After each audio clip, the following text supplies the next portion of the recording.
I hid my daughter's threats from my son before his wedding.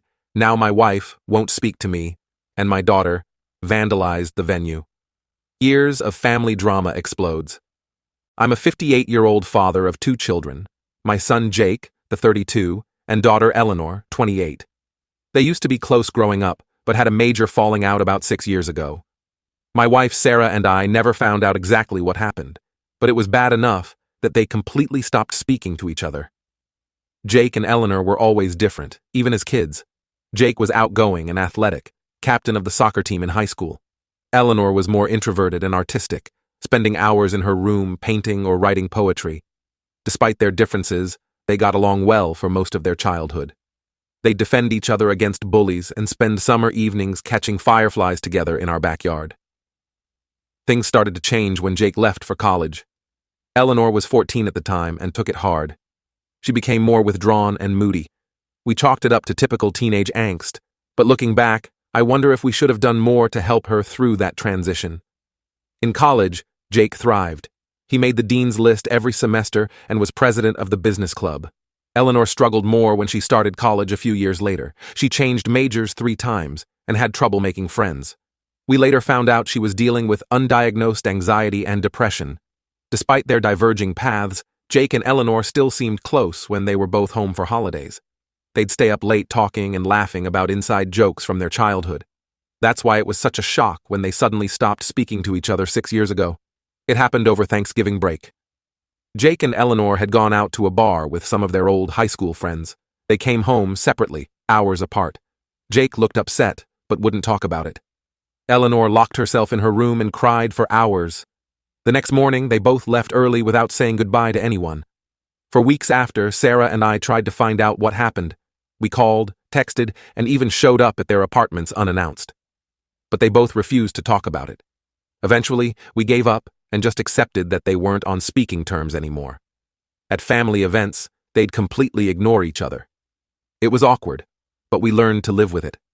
Sarah and I would run interference, making sure they were never seated at the same table or left alone in a room together. It broke our hearts to see our once close children so estranged, but we felt powerless to fix it. About 3 years ago, Jake met his now wife Emma. They were introduced by mutual friends at a charity gala. Jake called us the next day, excited in a way we hadn't heard in years. He said Emma was brilliant and beautiful, a pediatric surgeon with a passion for volunteering.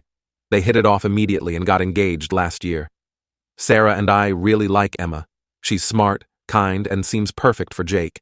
We were thrilled when they announced their engagement.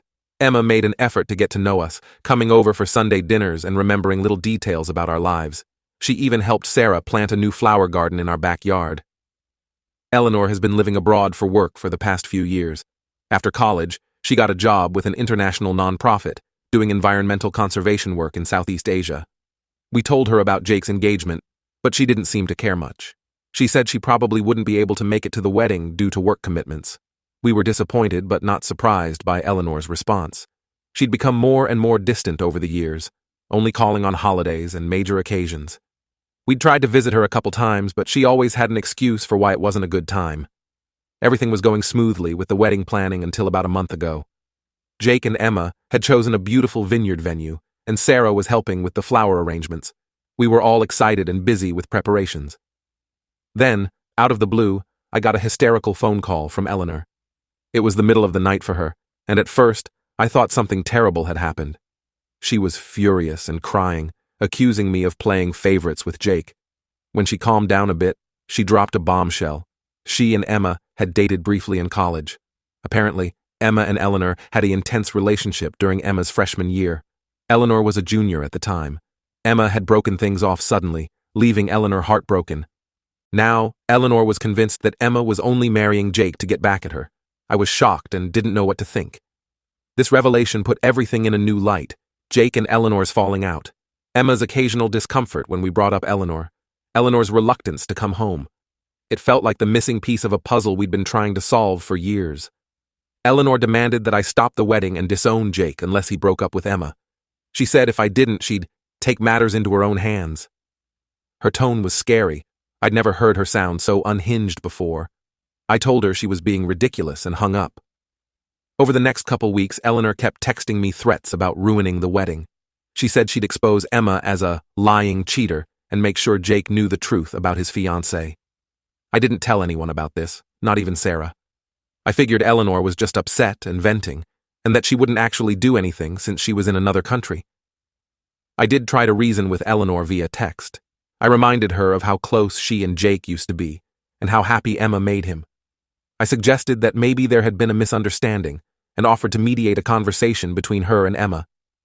But Eleanor wasn't interested in talking it out. She just kept making threats. Finally, I warned her that if she tried anything, I'd cut her off completely, financially and emotionally. This seemed to quiet her down for a few days, and I breathed a sigh of relief. I convinced myself that the crisis had been averted. The day before the wedding, Sarah and I arrived at the venue early to help set up. The vineyard looked beautiful, with fairy lights strung between the trees and flowers everywhere. But when we walked into the reception hall, my heart stopped. Someone had spray-painted "Homewrecker" in huge red letters on the wall behind where Jake and Emma were supposed to say their vows. I knew immediately it was Eleanor's doing. In a panic, I quickly arranged to have the graffiti covered up before anyone else saw it. I told the venue staff it was a prank by some local kids and paid them extra to keep quiet about it. I didn't tell Sarah or anyone else what had happened. The ceremony went off without a hitch and no one was the wiser. Jake and Emma looked so happy as they said their vows. Sarah cried tears of joy. I felt guilty keeping this secret, but I told myself it was for the best. Why ruin their special day? It wasn't until after the reception that Jake and Emma asked about the strange backdrop we'd used for the ceremony. They'd noticed it looked hastily put together and didn't match the rest of the decor. I knew I couldn't keep lying, so I finally came clean and told them everything. Eleanor's phone call, the threats, and the graffiti. Jake and Emma were upset, but thanked me for protecting them from the drama on their wedding day. Jake said he'd had no idea about Eleanor and Emma's past relationship. Emma was quiet, looking guilty and scared. Sarah, on the other hand, was furious with me.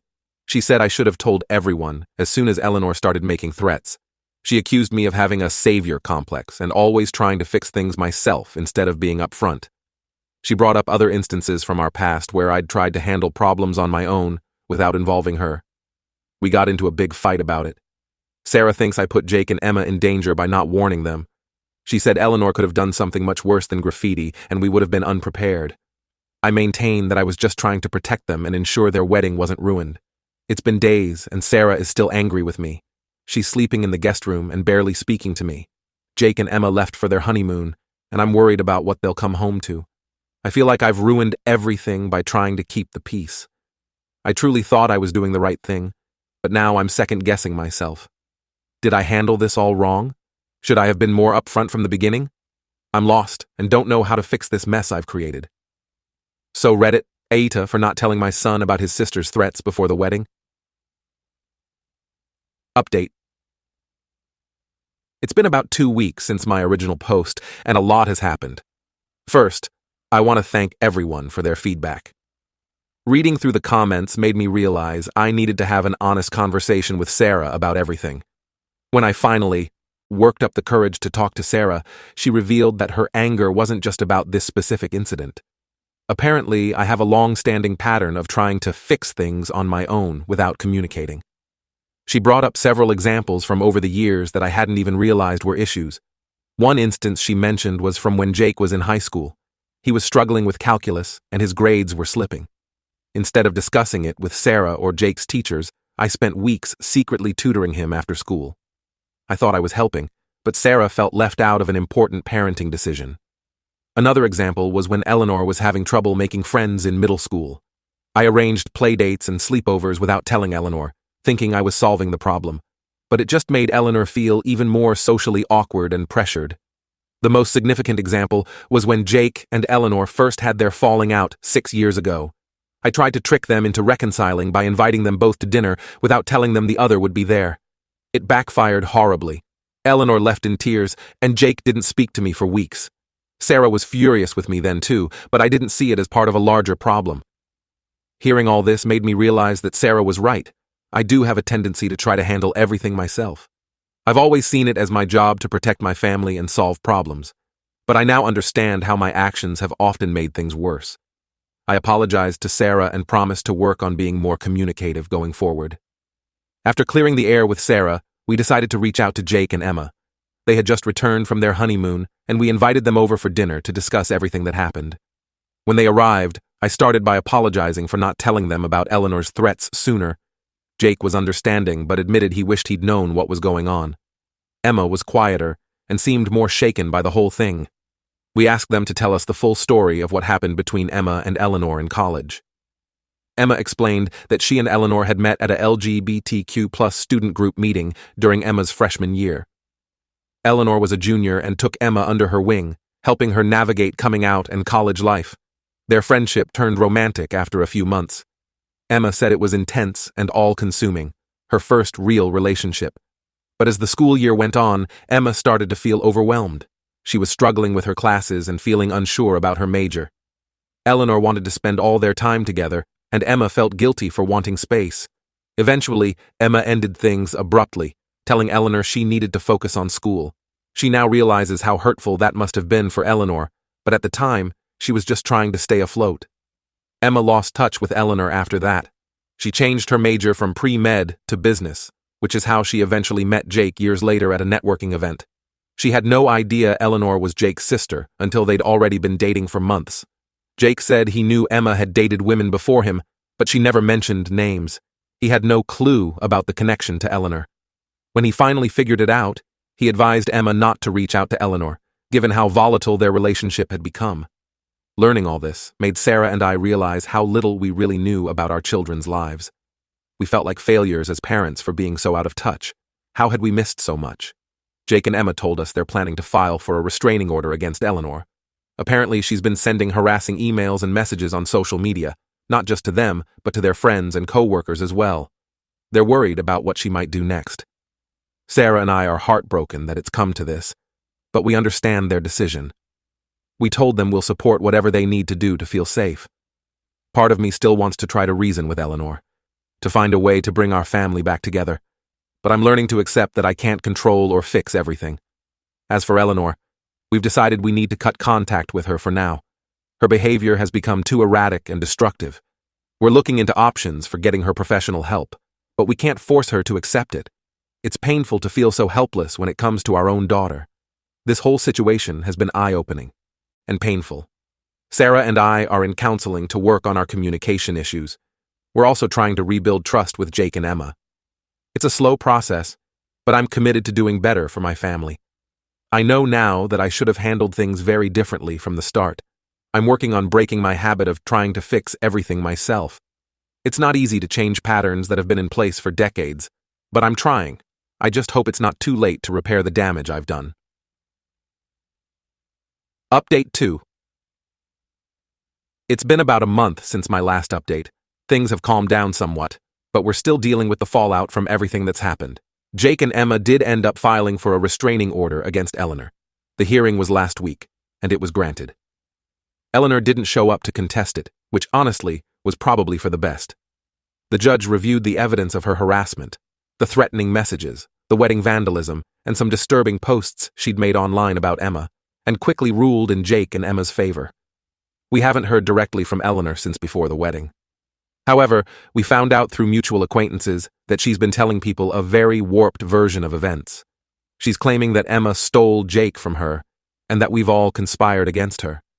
Some distant relatives have been calling us, confused and concerned about what's really going on. It's painful to hear how delusional Eleanor has become. Sarah and I have been struggling with guilt, wondering where we went wrong as parents. We've started seeing a family therapist to work through some of these feelings. The therapist has been helping us understand that while we may have made mistakes, Eleanor's actions are her own responsibility. One thing that's come up in therapy is how differently we treated Jake and Eleanor growing up. We always thought we were being fair, but looking back, we can see how we may have favored Jake unintentionally. He was easier to parent, outgoing, athletic, academically successful. Eleanor required more attention and patience, which we didn't always give her. We've also been discussing our family history of mental health issues. My mother struggled with what we now know was likely bipolar disorder, though it was never formally diagnosed. Sarah's brother has battled addiction for years. we're starting to see how these patterns may have influenced our parenting and our children's development. Jake and Emma seem to be doing well, all things considered. They just got back from their honeymoon and are settling into married life.